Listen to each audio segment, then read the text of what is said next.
Good morning, welcome back. Appearance can be everything, especially when you're a teenager. Once kids hit puberty, their skin can be a major source of anxiety. A skincare specialist, Pam DePianto, joins us to talk about minimizing the effects of teen acne. Welcome, nice to have you. Good to see you. Thank you. Well, are we talking prepubescent? When do kids really start breaking out? Right when the hormones start to rev. Right when you hit puberty, your acne starts to flare up because your oil glands go into overdrive. So when your oil glands are going into overdrive, you can actually start to have congestion with dirt and dead skin cells that get caught inside the pores and trapped like a cork in a bottle. So that's when it starts. So whiteheads and blackheads form. If left untreated, then you can end up with pustules and more severe kind of acne. Which we don't want to get into in the early this morning. Right. But most people know what we're talking about. What about some products that can help take away that dead skin, clean up the face, that type of thing? Well, I'm a real advocate for starting young, starting like preteen, and getting involved in just a really simplified routine, something that's realistic that the kids are actually going to do. You can get many things over the counter. You do not have to spend a lot of money. Something as basic as Cetaphil. You want to steer away from something that's soap, that's going to dry out the skin. Soap can actually strip the skin so much that it causes oil production to go into overdrive, causing more breakout. Cause more of a problem. So soap is a no-no. You want to do something mild. You want to also avoid heavy perfumes. You can also have a reaction from that. When you're using a toner, you want to try to avoid as much alcohol as you can. Alcohol, again, strips the skin and it can cause oil production to go into overdrive and then cause more breakout. So you really want to check the labels. I was actually going down a drugstore lane the other night and looking at the millions of products that are out there and how confusing it is. And I know what I'm talking about, and I was still confused and overwhelmed. And if you look at the ingredients in the back, you want to make sure the alcohol is not on the top of the list of ingredients. Like well, that's always a little piece of that toner, right? That's the gets that nice clearing effect, but you don't want it to, the first thing is the alcohol. Right. You can find some nice herbal types, I think, that work. You know, I remember growing up as a teenager, and one of the big, I guess a misconception, my mom was always telling me, don't eat fried food, stay away from the French fries, things that teenagers live on. Right. Is that still true? It's absolutely not true.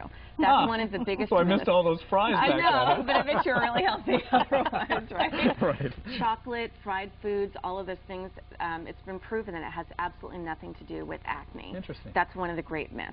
Yeah. Okay, so we were talking over-the-counter medications. So I guess there's benzoyl peroxide, salicylic acid.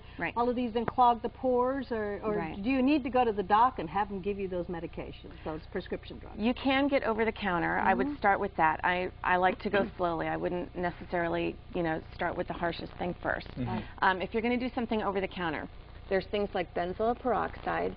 It comes in different strengths, 2.5% up to like 10% over the counter. I highly recommend starting off with a 2.5. It's been proven that it's just as effective as a 10%. So this little on the spot really works? Yes. Start off with the lowest percentage, because the higher the percentage, the more dryness and irritation your skin is going to get. And then this is a great thing I discovered. This has salicylic acid, so it's actually helping to exfoliate the skin, and these come in cleansing pads. So you have that's Aveeno. Yeah, and with the salicylic acid. And I love the idea of the pads. You can throw it in your gym locker when you're done working out. Go ahead and just wipe down. Similar to the Aveeno baths that you have for children, right? Right. Nice and mild. One thing that I remember, again, growing up as a teenager with acne was we went to a dermatologist who actually burned some of the acne off with a laser. Is that still done? I haven't heard of that. Really? I mean, I would consult a dermatologist about that, but that one's new to me. Wow. Yeah. Good. Okay. So I went to a quack then, huh? And you weren't eating chocolate. I missed out on You were steered wrong. I sure was. But you did mention something that's important, and that's to start kids early so they have good skincare routine. But how do you convince them, when they, throw a splash of water on the face and fall into bed, right? Right. I think it's, actually, I think if you sit down and talk to kids you kind of get the idea that they are so self-conscious of how they look. Right. And oftentimes, they just don't know where to start. So if a parent can sit down, or somebody that's taking care of the child, sit down with them and say, let's get started on a little routine, and make it as simple as, pardon me, cleansing when you're right after you're brushing your teeth, it can make all the difference. I think kids want to talk about it, but you know, are a little embarrassed. I was saying, what's this stuff? Is that like makeup to me? Yeah, so this is another thing too. If kids are going to wear makeup because they're so self-conscious about their acne, especially when they're, you know, middle school, high school, you want to steer away from anything that has lots of oils and fragrance. Something that I recommend if a child wants to use makeup is something that is really light and is not going to clog the pores. This right here is a mineral powder by Bare Essentials that I love. I actually put it on people right after I've done extractions on their face from facials. It's that gentle. Wow. So nothing with mineral oils. So you can use some makeup. It needs to be non-comedogenic. And then this right here is something you could get in the salon. This is MD Formulations. This is a great little teen kit and has everything that you need when you're first starting to show signs of breaking out. Excellent. Okay. Yeah, Pam, thank you so much. One real quick question, real quick answer, please. How long does this normally last, this skin situation? Forever. You know, it varies. It really does Because you know a teenager's going to say, how long am I going to have this problem? Right. Well, if you start to get things under control by doing the things I suggested, you know, your skin should start to turn around in a couple of months. If it's more systemic, if it's more a serious hormonal thing, that's when you want to go see the dermatologist. You know, and some people do deal with it for years. So the idea, there's no cure for acne. The idea is to try to get it under control and prevent it from starting in the first place. Okay. Thank you very much, Pam. Yeah, thanks a lot. Okay, do we have an email? Oh, right, yeah, you can email Pam DePianto if you had any questions at makeup. I make them up. I make them up. That's right. I love that. I like that if I can read it. I make them up at AOL.com. Thank you, Pam. Thanks. Thanks. Someplace? Well, here we are. We have these lovely models. Let me introduce them to you. Down there, we're wearing lovely yellow this morning, is Lucy Barthel, and then next to her is Johnny DePianto. I'm sorry, Johnny, I misspelled your, I said your name wrong. And next to Chelsea DePianto. Mom, Pam DePianto, has brought them to join us this morning. She's an esthetician, and she actually does something quite unusual, and that's to teach skincare at workshops in the elementary, the middle schools, as well as amongst Girl Scouts. Of course, girls are always worried about skincare, and we're talking about preteen as well as teen, is when they should start. Right, exactly. I'm an esthetician and also a parent of these middle school children, and I had realized that so many parents were coming in and asking what on earth to do about these preteen children. The hormones were starting to happen and they were starting to break out a little bit, and they didn't really know what exactly they should be doing for their child.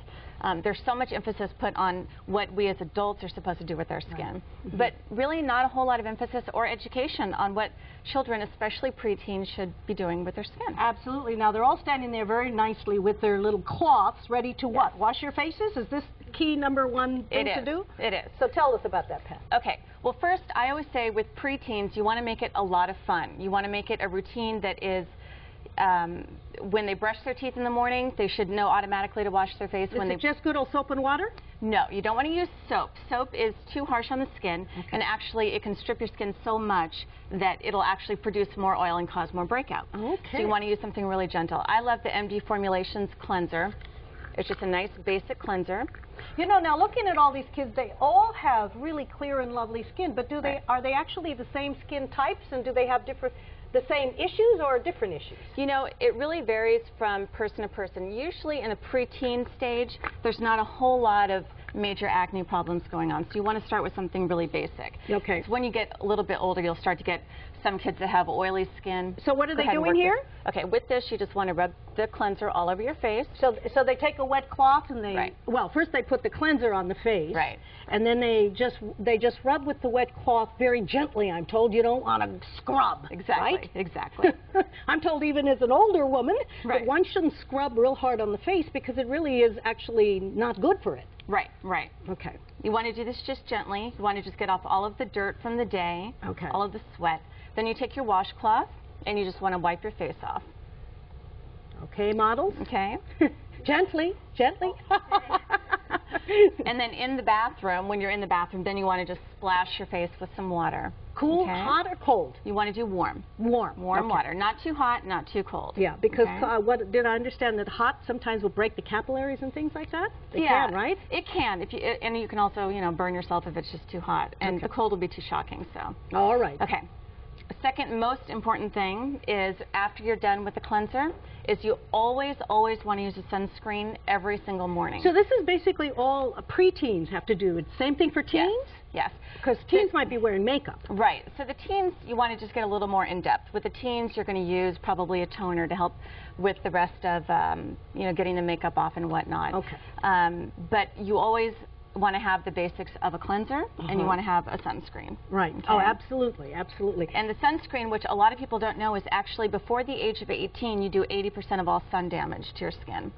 So what they're doing right now with their skin is actually going to be showing up on them when they're our age. And so what's the maximum or minimum SP? You want to do a minimum of SPF 15. F15, okay. Yeah, you could go up to 30. And do you have to keep putting that on during the day? No, you can just put it on once in the morning. If you're going to be out doing a lot of sports and you're sweating a lot and then you're wiping off your face later during the day or washing your face in the locker room, then you're going to want to reapply the sunscreen. Okay. But that's very, very important.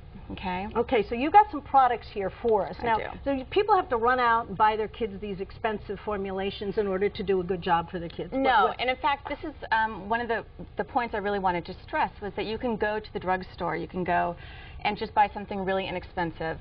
There's like a Cetaphil. I'm not sure where it went, but here. You can just get something like a Cetaphil. It's very basic. You want to make sure that you're steering away from anything that has heavy fragrance. Can you see that one? It's right over here, guys. See here. The Cetaphil. Here we are. There you go. Okay. Okay. You want to steer away from anything that has heavy fragrance. You just want it to be mild and non-comedogenic. And more kids, I think, have allergies to smell and stuff like that. I certainly do when there's too much perfume in those products. Yeah. So that can give you a headache. Exactly. My line that I use with my clients is MD Formulations. I love this one. It's that if you use something with no glycolic in it, it's perfect for the kids. You know, you can get the little trial sizes, and it's not a very expensive thing to do. Okay. But you know, one last thing. Unfortunately, we don't have a lot of time, but it's very important, I believe, for you to start early on a skincare program. Even though I know kids, they always say wash your face before you go to bed. Even grown-ups go to bed without washing their faces. But this is very key to maintaining good skin over a long period of time? Absolutely. And the thing, you know, as a parent also, I'm just very aware of the fact that when children start to break out and get acne, it really does something to their psychological outlook, socially, academically. If they're feeling bad about the way they look, it may seem silly to us as adults to have one pimple and they don't want to go to school, but for them, it's, you know, it's a big thing. Actually, Pam, I think even grown-ups have one pimple and they get very frantic. You know, a lot of people do, and so they understand it very well. But I think getting young children to recognize that it's something that they can do something about is probably half the issue. So thanks for being with us. Thank you. Chelsea, Johnny. And nice to have you, Lucy. Appreciate that you came on and exposed yourself like, oh, well, I shouldn't have said that, should I? Thanks for being with us. Pam DePianto. Did you have something coming up? No? Website. Okay, there you go. That's what I'm asking you. Okay, you can find out about Pam and her services. You look fine. You can log. Oh, you look lovely, guys. You can log on to KRON4.com, click on News Weekend under other shows. On the right-hand side of your screen, and you'll find your Pam's website. Thanks for joining us, everybody. See, I get all excited about this sort of stuff. You guys have a good-looking skin over there. You must wash.